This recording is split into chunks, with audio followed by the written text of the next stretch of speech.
네, 전자회로 5장을 시작하도록 하겠습니다. 이 5장은 BJT의 AC 해석이 되겠습니다. 드디어 AC 해석에 들어가겠습니다.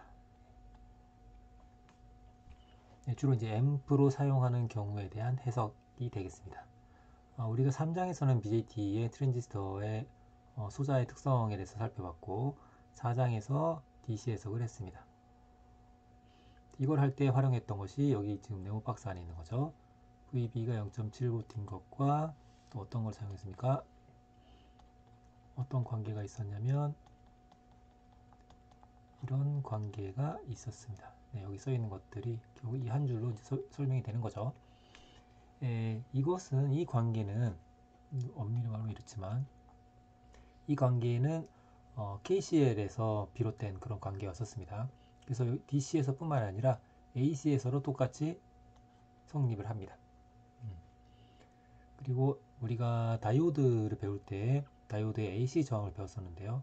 그것에 상응하는 것처럼 TR에서도 이미터 쪽에 AC 저항이 이와 같이 됩니다. 다이오드에서 나왔던 그 관계식과 동일합니다. 그리고 이제 우리 5장에서는 AC 해석을 진행하게 됩니다. AC 신호에 대해서 처리를 하게 되고 AC에서의 인풋 임피던스, 아웃풋 임피던스, 볼티지 게인 이 세 가지를 계속 여러 가지 컨피그레이션에 대해서 이 세 가지를 해석하는 것을 많이 진행을 하게 됩니다. DC 해석에서 뭐 픽스 바이어스, 이미터 바이어스, 볼티지 디바이더 바이어스, 컬렉터 피드백 바이어스 여러 가지를 했었죠. 그 각각에서 이런 것들을 이제 하게 됩니다. 그리고 그걸 하기 위해서 등가 회로를 고쳐서 바꿔서 해석을 하게 되는데 그 등가 회로를 바꿀 때 TR을 대체하게 될 이 RE 모델이라고 하는 것도 여러분들에게 소개를 하게 되겠습니다. 그렇게 돼서 여러 가지를 하고요.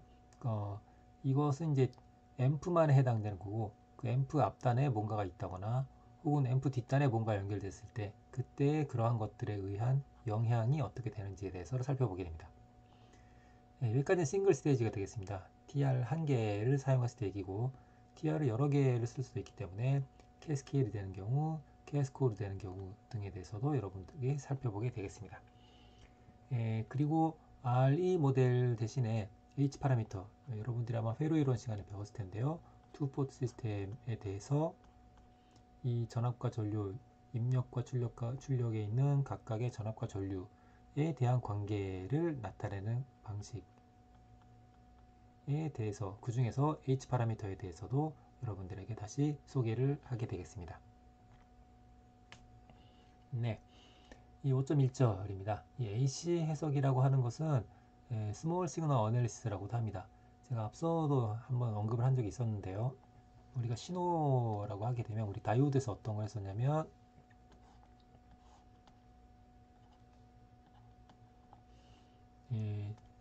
다이오드 특성 곡선이 이렇게 있을 때 이와 같이 있을 때 그때 만약에 V가 여기가 예를 들어서 뭐 10이라고 합시다. 만약에 V가 10 플러스 0.01 사인 오메가 t라면 조금 크게 할까요? 0.1이라고 합시다. 0.1 사인 오메가 t라고 한다면 그럼 DC 값은 이렇게 될 것이고 V가 이렇게 변하게 되면 10에서 10.1과 9.9 사이를 왔다 갔다 하겠죠. 그 사이를 왔다 갔다 하겠죠. 그러면 출력 값은 여기를 따라서 10.1일 때와 9.9일 때를 따라서 왔다 갔다 하게 되니까 왔다 갔다 이렇게 신호가 변하게 됩니다. 그래서 DC 값에 비해서 보면 신호의 값이 굉장히 작죠. 폭이. 진폭만 보게 되면 작은 것을 알 수가 있습니다. 그래서 이제 스몰 시그널에 대한 어널리시스라고 이야기를 합니다. 그리고 트랜지스터가 이제 여러분들이 처음에 이런 식으로 배웠죠. 네. 이와 같이 있는데 이것을 이제 우리가 전기회로로 해석을 하기 위해서는 AC에서 말입니다. AC에서 전기회로 해석하기 위해서 요 세 단자 사이의 관계를 전기 모델로 변환을 하고 싶습니다. 그래야 해석이 용이하기 때문에. 그래서 이 세 단자 사이의 관계를 저항이나 혹은 디펜던 커런트 소스나 이런 것들을 활용을 해서 모델링 합니다. 그 모델링 하는 것 중에 방법이 스몰 RE 모델이 있고 그 다음에 H 파라미터 모델이 있습니다. 여기 있는 가운데 있는 하이브리드 파이 모델 같은 경우에는 여러분들이 2학기에 배우게 될 전자회 2에서 주파수 응답을 배우게 되는데요. 거기서 주파수가 올라가게 되면 고주파로 되게 되면 이 단자 사이에 우리가 처음에는 무시했었던 커패시턴스라든지 이런 성분들이 이제 무시를 할 수 없는 영역에 진입을 하게 됩니다. 그런 것들까지 고려한 그런 모델이 되겠습니다. 그래서 지금 5장에서는 이거를 활용하지는 않고요. 5장에서는 주로 이것을 활용해서 다루게 됩니다. 이거는 옛날에 주로 많이 썼던 모델이고요. 지금도 이게 쓸 수가 있는데 설계하는 사람 입장에서 보게 된다면 바이오스 같은 거 잡고 그 다음에 게인 같은 걸 쉽게 게인이나 임피던스 같은 거 쉽게 알아보기 위해서는 이게 조금 더 활용성이 좋기 때문에 이 RE 모델을 이용을 해서 해석을 진행을 하게 되겠습니다.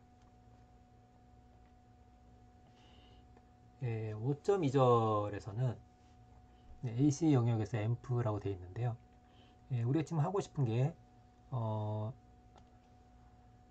TR을 이용해서 앰프가 있고 이 앰프가 별게 아니라 여러분들이 4장에서 배웠던 여러 가지 컨피규레이션이 있었죠. 픽스 바이어스부터 시작을 해서 이미터 바이어스, 볼티지 디바이더 바이어스 등등이 있었는데요. 그 각각이 전부 다 앰프입니다, 사실은. 네, 거기에 입력으로 이제 신호를 작게 주면 출력으로 신호가 크게 나오는 이렇게 됩니다. 그러니까 앰프죠. 신호를 앰플리파이 시키니까 앰프가 되는데요. 우리는 이런 거를 만들고 싶은 거죠. 그렇다면 만들었다면 이 앰프가 도대체 앰플리파이가 얼마나 되냐, 전압이 얼마나 커지냐, 볼티지가 얼마나 앰플리파이 되냐, 그러니까 이런 것들도 관심을 갖는 파라미터가 되겠습니다. 그러면 이게 주어진 앰프에서 이렇게 작은 신호를 넣고 큰 신호가 나온다면 이게 이쪽에 있는 입력으로 들어간 파워보다 출력에 나오는 AC파워가 훨씬 크겠죠. 그쵸? 그러면 어떻게 된 거냐 도대체. 여기 있는 파워가 작은데 갑자기 파워가 커지게 나온다고 한다면 이게 에너지가 도대체 보존이 되는 거냐 라고 생각할 수가 있는데요. AC 신호만 놓고 보면 그럴 수가 있는데 사실은 이렇게 되기 위해서 우리가 여기에 전원을 공급하게 됩니다. 그렇죠? 요거를 왜 감안하지 않았기 때문에 그런 얘기가 나오는 거고요. 실제로는 이것을 다 감안을 해야 됩니다. 그래서 이제 당연히 효율은 이제 1보다 떨어져 정상인 거죠. 그래서 여러분들이 전자회로 2에서 파워앰프를 이제 배우게 될 텐데요. 그 파워앰프에서 이렇게 인풋으로 공급되고 있는 파워분에 아웃풋으로 우리가 신호 형태로 뽑아내고 있는 파워에 대한 효율이 어떤지에 대해서도 한번 다루는 그런 기회가 있겠습니다. 다루는 기회가 있는 정도가 아니고요. 거기 챕터 전체를 통틀어서 주로 이제 이런 부분에 관심을 갖고 해석을 하게 되겠습니다. 제가 앞서 2장에서도 얘기했었는데요. DC 해석과 AC 해석을 별도로 따로따로 분리해서 진행해도 된다고 얘기했었습니다. 물론 그러기 위해선 과정이 있었는데 회로 내 소자들이 전부 다 선형 소자들로 이루어져 있어야 되는 거죠. 그래서 제가 그 전자회로를 처음에 시작하기 전에 챕터 0에서도 얘기를 했었고 2장에서도 얘기했었던 것처럼 우리가 DC 해석 따로 AC 해석을 따로 별도로 따로따로 진행을 한 다음에 나중에 그 결과를 합쳐도 된다고 했었죠. 그렇기 때문에 우리가 4장에서 AC는 아무 상관없다고 생각하고 그냥 무시를 하고 DC에 대해서만 오로지 DC에 대해서만 해석을 했던 거고요. 5장에서는 반대로 DC를 완전히 배제를 하고 AC에 대해서만 해석을 진행을 하게 됩니다. 네, 그러기 위해서 여러분들이 4장에서 배웠던 여러 가지 바이오스 컨피그레이션에 대해서 각각에 대해서 AC 해석을 진행을 하고자 합니다. 그래서 그 각각의 앰프에 대해서 인풋 임피던스, 아웃풋 임피던스, 그리고 볼티지 게인 이와 같이 세 가지 파라미터들을 각각의 컨피그레이션에 대해서 해석을 진행을 하게 되겠습니다. 그거를 해석을 하기 위해서 우리에게 주어진 회로를 AC 신호에 대해서만 의미가 있는 컴포넌트들로만 구성을 시키고 싶습니다. 그렇게 하기 위해서 여러분들이 어떤 변형을 가하게 되냐면 이와 같은 변형을 가하게 됩니다. DC 전원은 0으로 만들고 VCC가 있으면 전부 다 0V로 바꿉니다. 0V로. 그리고 커패시터는 전부 다 숏 시킵니다. 그렇게 해서 AC 등가 모델로 바꾸게 됩니다. AC 등가 모델로. 자, 이게 왜 그런지에 대한 설명은 뒷페이지에서 하겠습니다. 여기 지금 여백이 별로 없어서 뒷페이지에서 하고요. 일단 이렇다는 것을 알고 이걸 한번 적용을 해 보겠습니다. 지금 좌측 하단에 보면 볼테이지 디바이더 바이어스 회로가 있습니다. 여기에 이 두 가지를 한번 적용을 해 보겠습니다. 첫 번째 DC 전원을 0으로 하죠. DC 전원.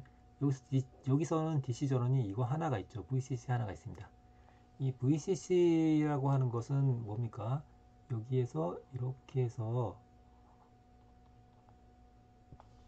잘 안 보이겠다. 다시 여기서 이렇게 해서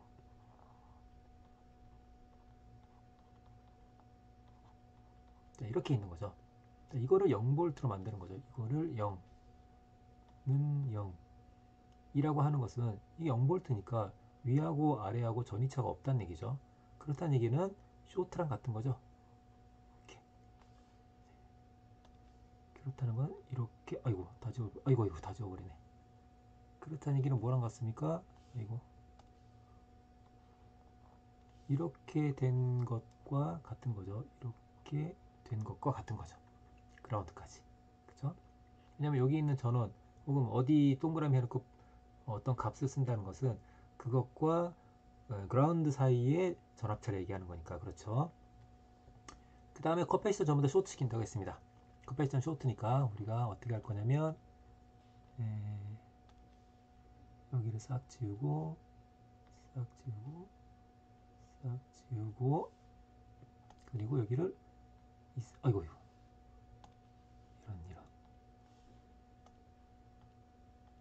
여기를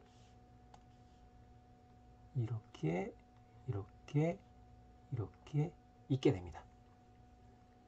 자, 있고 나면 이 회로가 이 오른쪽에 있는 회로와 같이 되겠죠. 자, 그리고 나서 이 저항을 밑으로 내리고 이 저항도 밑으로 내리면 다음 페이지에 있는 것 같은 이런 회로가 됩니다. 이거를 밑으로 내리면 이렇게 되겠죠. 이것도 밑으로 내리면 이렇게 되겠죠. 그래서 이 두 개는 병렬이니까 병렬 저항으로 하게 되면 이렇게 쓸 수 있을 것이고 이것을 밑으로 내린 상태 그대로 놔뒀습니다. 그리고 앞선 그 그림에서 여기 지금 여기 IO 여기 IO라고 되어 있는데요. 만약에 우리가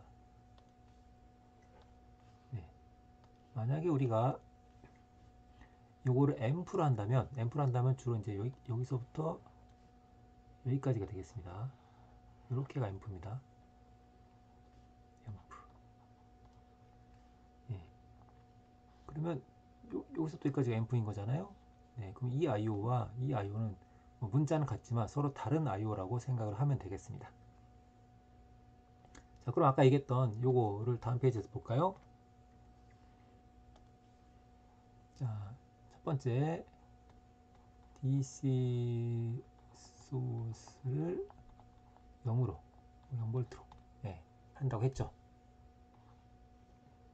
그죠? 자, 이거는 사실 우리가 앞서서 챕터 0나 혹은 챕터 2에서 했었는데요. 자, 예를 들어서 이렇게 생각을 해봅시다. 여기에 이렇게 AC 소스가 있고 그리고 DC는 좀 이런 식으로 일부러 바꿔볼까요? 자, 이렇게 있다고 합시다. 블랙을 할 거 그랬네.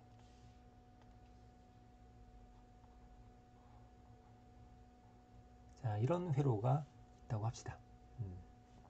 간단하게 1, 2라고 할까요? 값을 쓰는 것보다 R로 말투로 하자. 네, 이렇게 있다고 합시다. 그리고 여기를 플러스 마이너스 이 값을 vs 라고 합시다. 교류니까 플러스 마이너스 의미가 없긴 하지만 어쨌든 간에 이렇다고 합시다. 자, 그러면 먼저 전체 전압값을 보겠습니다. 이거를 v1이라고 할까요? 자, v1에 이 전체 저항에 걸리는 전압에 이거의 v1의 dc 성분은, 그러면 dc 성분은 얼마가 되겠습니까? 2가 되겠죠. 네. 그렇죠? 왜냐면 v1은 여기다 쓸까요? v1은 2 플러스 vs죠. 요거의 dc 성분은, 이거는 dc가 0이니까 2가 되겠죠. 그래서 2가 됩니다. 반면에 v1의 ac 성분을 보게 되면 요거의 ac 성분이죠. 이거는 ac가 0이니까 vs가 되겠죠. 그렇죠? 라는 것을 알 수가 있습니다. 예를 들어서 이 중에서 여기만 생각해 봅시다. 여기만 v2만 여기다 쓰겠습니다. 넓은 데다가. 그럼 v2를 생각해 봐도 v2는 어떻게 됩니까? 전체 전압 2 플러스 vs의 r1 플러스 r2분의 r2가 되겠죠. 그죠? 근데 이것은 v2의 dc는 요거의 dc인데 요건 dc가 0이니까 결국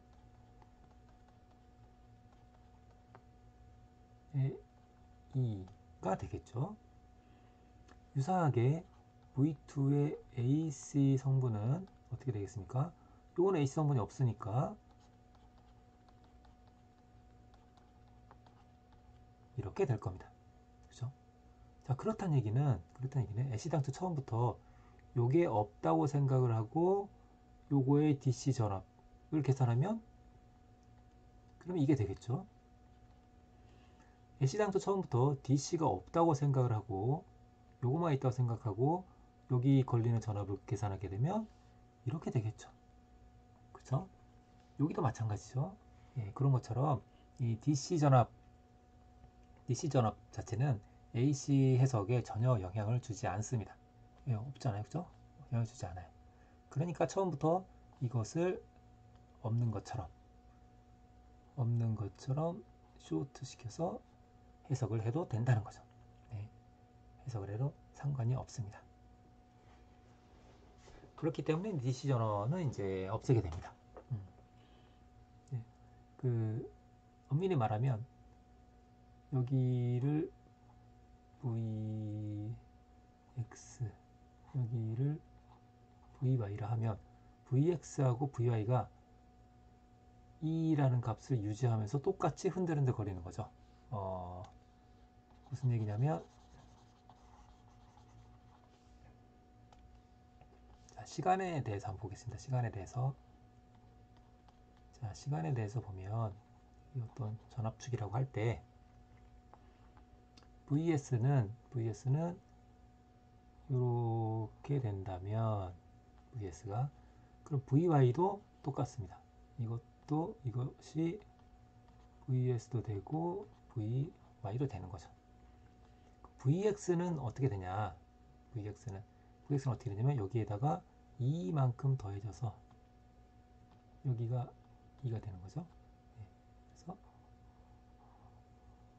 이렇게 됩니다.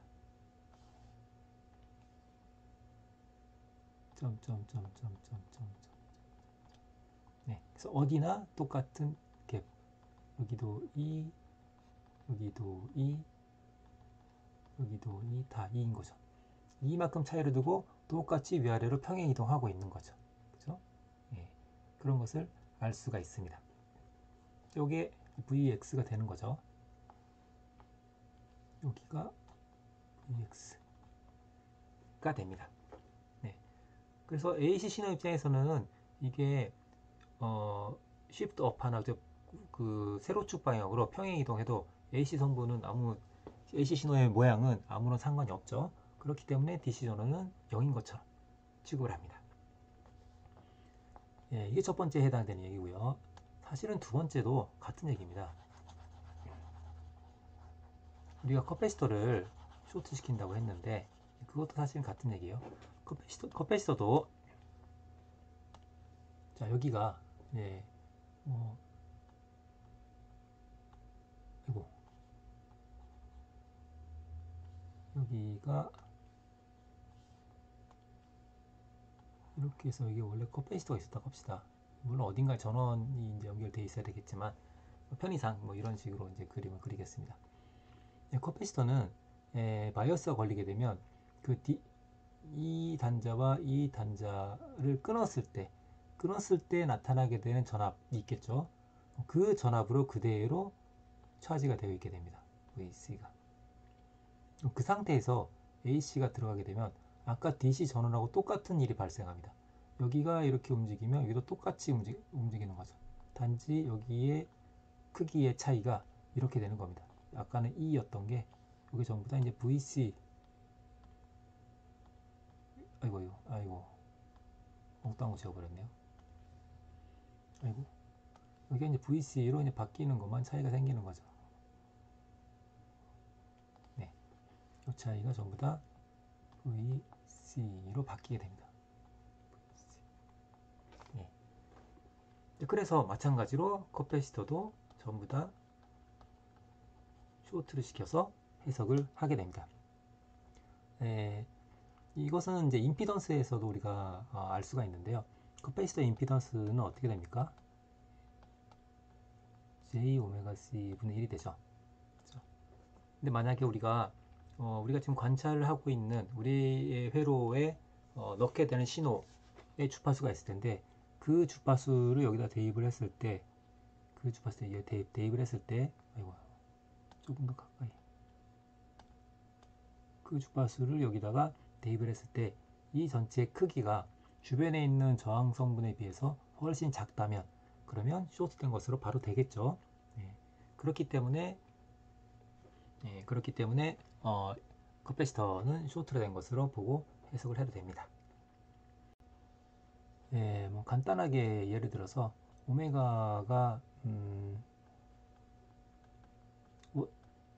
주파수가 1kHz라고 한번 해볼까요? 자, 그러면 어떻게 되겠습니까? 1kHz이고 커패시턴스가 100마이크로라고 생각을 해봅시다. 그러면 이 값이 어떻게 되겠습니까? 잠깐 지우겠습니다. 그러면 간단하게 계산을 해보면 2파이 곱하기 1kHz 곱하기 100 곱하기 10의 마이너스 6승 분의 1이 되겠죠. 이 크기 말이죠. 크기. 자, 그러면 킬로하고 마이크로하고 빼게 되면 여기가 10의 마이너스 3승이 되겠죠. 그죠? 이걸 위로 올리면 1000이 되겠죠. 그러면 두 개 날아가고 이렇게 되겠죠. 대략 6.28이죠. 그죠? 그렇다면 이 전체 값이 얼마가 됩니까? 2도 안 되는 거죠. 그죠? 2ohm도 안 됩니다. 따라서 얼마나 작은지를 여러분들이 알 수가 있겠죠. 그렇기 때문에 주변에 있는 그런 회로들에 비해서 회로의 그 저항 성분에 비해서 훨씬 작을 거다라는 것을 쉽게 알 수가 있습니다.